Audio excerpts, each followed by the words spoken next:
Good afternoon. Thank you for taking a few moments with me in the Word. When we look at the life of Jesus, he was always passionate about everything he did. There was no mediocrity in anything that Jesus did.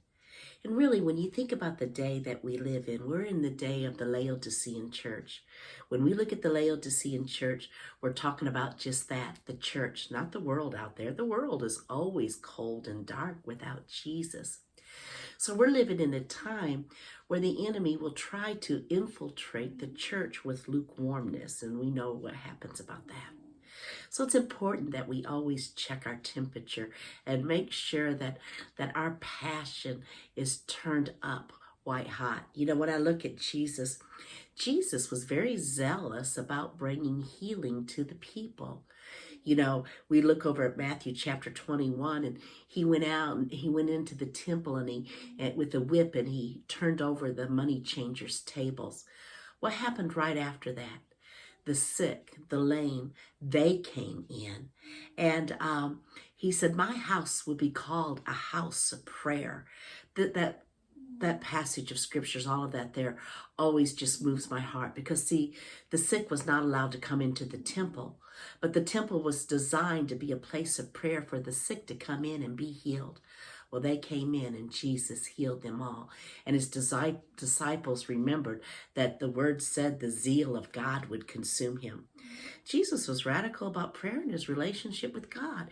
It was not unusual for him to get alone somewhere and be all night alone with the Father, praying and letting God download in him and the Father loving on one another. And you and I are instructed to be passionate in prayer too. It was Jesus, he's very passionate about praise and worship. In fact, in Hebrews chapter 2 and verse 12, it says that he steps down in the congregation and praises the Father with us. That word praise means it's a celebration. Sounds like a party going on in the house to me. I like to imagine Jesus standing right next to me, praising the Father with me. And I tell you what, that inspires me to up my passion where my praise is concerned.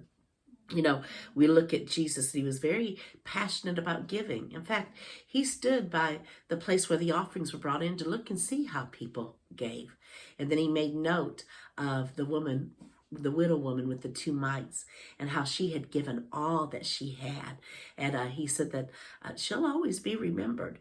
He has always been hungry for the word. Of course, we know he is the word, but he's always hungry for the word. Again, Hebrews lets us know that he found himself in the volume of the books. And in Luke, we find that he was there to listen to and to speak to the doctors of theology in the temple. Our Jesus, and this is the number one thing, he loved and he loves fiercely. He's always moved with compassion. Jesus is love. And Colossians chapter 3, verse 14 tells us, for love is supreme and must flow through each of these virtues. Love becomes the mark of maturity. And 1 Corinthians 13:13 says, until then, there are 3 things that remain, faith, hope, and love. Yet love surpasses them all. So above all else, let love be the beautiful prize for which you run.